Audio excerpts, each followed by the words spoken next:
अस्सलामुअलैकुम बच्चों, आज का हमारा सवाल मल्टीपल चॉइस है। इसमें पूछा गया है कहा अगर दो पॉलीगॉन्स सिमिलर हों तो उनमें से कौन सी बात ऐसी है जो हमेशा सच होगी। हमें 4 ऑप्शंस दिए गए हैं। ऑप्शन ए, उनके करस्पॉन्डिंग एंगल्स बराबर होते हैं। ऑप्शन बी, उनके एरियाज बराबर होते हैं। ऑप्शन सी, उनके वॉल्यूम्स बराबर होते हैं। या ऑप्शन डी, उनके करस्पॉन्डिंग साइड्स बराबर होते हैं। चलिए इसको आराम से समझते हैं। तो सबसे पहला स्टेप है सिमिलर पॉलीगॉन्स के कॉन्सेप्ट को समझना। बच्चों, ज्योमेट्री में सिमिलर का मतलब होता है कि दो शेप्स बिल्कुल एक जैसी दिखती हैं, उनकी फॉर्म एक जैसी है, लेकिन उनका साइज जरूरी नहीं कि बराबर हो। जैसे आप एक फोटो लेते हैं और फिर उसको बड़ा करवाते हैं, वो दोनों फोटोज सिमिलर हैं। अब आते हैं दूसरे स्टेप की तरफ। यहां हम सिमिलर होने की 2 शराइत यानी कंडीशंस को देखेंगे। किसी भी 2 पॉलीगॉन्स के सिमिलर होने के लिए उन 2 शराइत का पूरा होना लाजमी है। पहली शर्त, उनके तमाम करस्पॉन्डिंग एंगल्स बराबर होने चाहिए। दूसरी शर्त, उनके तमाम करस्पॉन्डिंग साइड्स प्रोपोर्शनल होने चाहिए।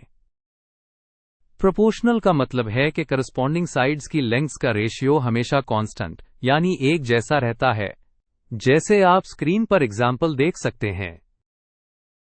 अगर ट्रायंगल ABC ट्रायंगल PQR के सिमिलर है, जिसको हम इस तरह लिखते हैं, triangle ABC is similar to triangle PQR, तो इसका मतलब है कि एंगल A एंगल P के बराबर होगा, एंगल B एंगल Q के बराबर और एंगल C एंगल R के बराबर होगा।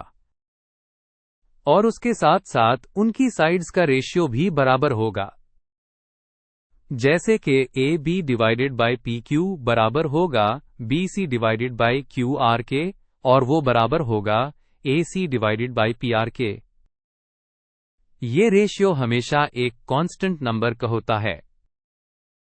याद रखें, सिमिलर होने के लिए ये दोनों कंडीशंस का पूरा होना जरूरी है। चलिए अब हम हर ऑप्शन को सिमिलैरिटी की डेफिनेशन के मुताबिक एनालाइज करते हैं और देखते हैं कि कौन सा ऑप्शन ऐसा है जो हमेशा ठीक रहता है। पहला ऑप्शन है, इनके करस्पॉन्डिंग एंगल्स बराबर होते हैं। ये स्टेटमेंट सिमिलैरिटी की पहली शर्त से बिल्कुल वैसा ही मैच करती है जैसा हमने पढ़ा। अगर 2 पॉलीगॉन सिमिलर हैं तो उनके करस्पॉन्डिंग एंगल्स लाजमी बराबर होंगे। तो ये स्टेटमेंट बिल्कुल सही है। अब ऑप्शन बी देखें, उनके एरियाज बराबर होते हैं। ये आम तौर पर सच नहीं होता। सिमिलर पॉलीगॉन्स के एरिया सिर्फ तब बराबर होते हैं जब उनकी सिमिलैरिटी का रेशियो 1 हो, यानी वो असल में कॉन्ग्रुएंट हो। कॉन्ग्रुएंट का मतलब होता है बिल्कुल सेम साइज और सेम शेप। आप एग्जाम्पल में देखें, एक 2 सेंटीमीटर साइड वाला स्क्वायर है जिसका एरिया 4 सेंटीमीटर स्क्वायर है, और एक 4 सेंटीमीटर साइड वाला सिमिलर स्क्वायर है जिसका एरिया 16 सेंटीमीटर स्क्वायर है।